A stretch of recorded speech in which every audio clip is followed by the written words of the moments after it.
क्या आपके साथ कभी ऐसा हुआ है कि कुछ खास नंबर आपको बार बार दिखते हों? हाँ, जैसे घड़ी पर 11:11 बज रहे हों। बिल्कुल। या फिर किसी गाड़ी की नंबर प्लेट पर 222 दिख जाए, या शायद किसी बिल पर 777। तो सवाल ये है कि ये बस ऐसे ही हो रहा है, मतलब इत्तेफाक है, या क्या पता कायनात हमें कुछ बताने की कोशिश कर रही हो? ये सवाल दिलचस्प है और आज हम इसी विषय पर थोड़ी गहरी चर्चा करेंगे, जिससे लोग एंजल नंबर्स कहते हैं। अच्छा, एंजल नंबर्स। हम ये समझने की कोशिश करेंगे कि इसके पीछे की आध्यात्मिक मान्यताएं क्या हैं और साथ ही मनोविज्ञान और विज्ञान इस बारे में क्या कहता है। हाँ, ये जरूरी है, मतलब दोनों पहलू देखना चाहिए। क्या ये वाकई कोई डिवाइन मैसेज है या बस हमारे दिमाग का पैटर्न पहचानने का तरीका? तो चलिए कोशिश करते हैं इसे समझने की। बिल्कुल। तो सबसे पहले शुरू करते हैं, ये एंजल नंबर्स आखिर हैं क्या, अगर आसान भाषा में कहें तो? देखिए, ये वो नंबर हैं जो बार बार दिखते हैं, रिपीट होने वाले। जैसे आपने कहा 11.11 या 222, 555, 777, कभी कभी 12-12 भी। अच्छा। और जो आध्यात्मिक मान्यताएं हैं उनके हिसाब से इन्हें अक्सर दैवीय मार्गदर्शन माना जाता है, या जैसे फरिश्तों का कोई इशारा हो। फरिश्तों का इशारा, हाँ, ऐसा माना जाता है। खासकर तब जब कोई व्यक्ति अपनी जिंदगी के किसी जरूरी मोड़ पर हो, या किसी उलझन में हो, या फिर कोई गहरा भावनात्मक बदलाव महसूस कर रहा हो, तब ये ज्यादा दिखते हैं, ऐसा कहते हैं। और शायद हर नंबर का कोई खास मतलब भी होता होगा, जैसे मैंने सुना है 11.11। हाँ बिल्कुल, मान्यताओं के अनुसार जैसे 11.11 का दिखना मतलब आप सही रास्ते पर हैं या आपकी कोई इच्छा पूरी होने वाली है। अच्छा। और 222 का मतलब होता है संतुलन बनाए रखें, भरोसा रखें। 444 को मानते हैं कि दैवीय सुरक्षा आपके साथ है। ओके। 855 इशारा करता है कि कोई बड़ा बदलाव आने वाला है, और साथ वो अक्सर आध्यात्मिक जागृति या आपकी इंट्यूशन मतलब अंतर्ज्ञान के ज्यादा सक्रिय होने का संकेत माना जाता है। ये सुनने में तो काफी दिलचस्प लगता है, पर क्या ये सिर्फ किताबी बातें हैं या लोग सच में ऐसा महसूस करते हैं? नहीं, कई लोग हैं जो बताते हैं कि वो इन नंबरों से काफी जुड़ा हुआ महसूस करते हैं। जैसे कुछ अनुभव सुनने में आते हैं। हाँ? जैसे किसी ने बताया कि ब्रेकअप के बाद जब वो बहुत मुश्किल दौर से गुजर रहे थे तो उन्हें रोज सुबह घड़ी पर 2:22 दिखता था। रोज? अच्छा। हाँ, और वक्त के साथ उन्हें ऐसा लगा कि ये जैसे कायनात का तरीका था ये कहने का कि सब ठीक हो जाएगा, एक तरह का दिलासा। ये भावनात्मक जुड़ाव वाली बात है। बिल्कुल।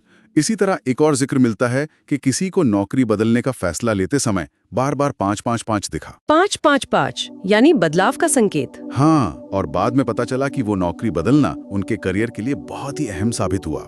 सवाल फिर वही आता है कि क्या इसका कोई वैज्ञानिक या तार्किक पहलू भी हो सकता है? हाँ बिल्कुल, दिमाग कैसे काम करता है इस मामले में? यहीं पर हमारा दिमाग, हमारा ब्रेन एक बहुत इंटरेस्टिंग रोल प्ले करता है।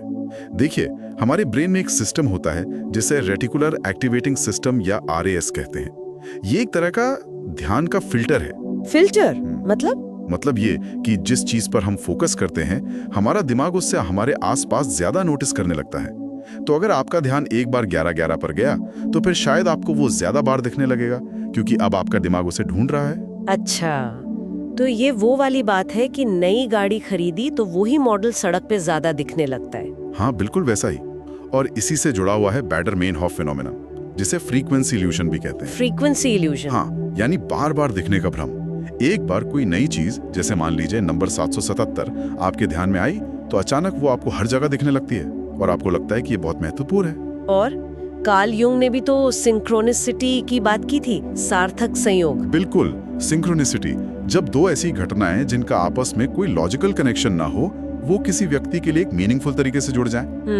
इसके अलावा ये भी हो सकता है कि जब हम भावनात्मक रूप से ज्यादा संवेदनशील होते हैं, थोड़ा वल्नरेबल महसूस करते हैं, तो हमारा जो अवचेतन मन है वो सुकून या गाइडेंस के लिए कुछ पैटर्न या सिंबल ढूंढता है, और ये नंबर शायद उस जरूरत को पूरा करते हुए लगते हैं। ये बात भी सोचने वाली है। और एक और चीज, प्रकृति को देखिए, वो खुद गणितीय पैटर्न पर चलती है। फूलों की पंखुड़ियों की संख्या देख लीजिए, शंख का स्पाइरल डिजाइन या तूफानों की बनावट, इनमें फाइबोनाची सीक्वेंस, गोल्डन रेशियो जैसे पैटर्न मिलते हैं। हाँ, ये तो है, गणित हर जगह है। तो सवाल ये उठता है कि अगर प्रकृति में इतने पैटर्न हैं, तो क्या चेतना भी इसी तरह के संकेतों से बात कर सकती है, या ये सब सिर्फ हमारे दिमाग की पैटर्न खोजने की आदत है? तो फिर अगर किसी को ये नंबर्स दिखें तो क्या करना चाहिए? क्या कोई प्रैक्टिकल तरीका है इसे देखने का? हाँ, एक नजरिया ये हो सकता है कि जब ऐसा हो तो बस एक पल के लिए रुकें। हाँ, रुकें और ध्यान दें कि उस वक्त, ठीक उसी वक्त आपके मन में क्या चल रहा था, आप क्या सोच रहे थे, क्या महसूस कर रहे थे। अच्छा, उस मोमेंट पर फोकस करें। बिल्कुल। और फिर सोचें कि क्या इस नंबर का आपकी उस वक्त की स्थिति से कोई लेना देना हो सकता है? क्या कोई मैसेज छिपा हो सकता है? जरूरी नहीं कि हर बार कोई गहरा मतलब निकले। नहीं, बिल्कुल जरूरी नहीं, लेकिन ये पल एक मौका बन सकता है सेल्फ रिफ्लेक्शन का, आत्मचिंतन का। हो सकता है इससे आपको कोई क्लैरिटी मिले या बस उस पल के लिए आपकी जागरूकता बढ़ जाए। तो कुल मिलाकर देखें तो ये एंजल नंबर्स का जो पूरा फिनोमेना है, ये सिर्फ वहम या कल्पना शायद उससे कहीं ज्यादा जटिल है। हाँ, ऐसा लगता है। ये हमारे दिमाग के काम करने के तरीके और शायद ब्रह्मांड के कुछ अनजाने पैटर्न के बीच एक दिलचस्प पुल जैसा हो सकता है। कभी ये वाकई कोई सार्थक इशारा हो सकता है और कभी शायद सिर्फ हमारी अपनी बढ़ी हुई जागरूकता का नतीजा। निष्कर्ष यही है कि भले इसमें कोई जादू या चमत्कार ना हो, पर किसी व्यक्ति के लिए इसका गहरा निजी अर्थ हो सकता है। और शायद इसका असली महत्व इसी में है। किसमें? इसी बात में कि ये हमें रोजमर्रा की भागदौड़ से निकालकर एक पल रुकने, अपने अंदर झांकने और सोचने पर मजबूर करते हैं। तो अगली बार जब घड़ी 11:11 दिखाए तो शायद एक सेकंड रुककर बस खुद से पूछ लेना ही काफी हो कि क्या मैं सही दिशा में हूँ? बिल्कुल। और आखिर में ये सवाल तो शायद हमेशा रहेगा कि क्या इन नंबर्स का बार-बार दिखना सिर्फ हमारे दिमाग का पैटर्न पहचानने का खेल है, या ये चेतना के किसी गहरे स्तर से आते हुए संकेत हैं जिन्हें हम अभी पूरी तरह समझ नहीं पाए हैं।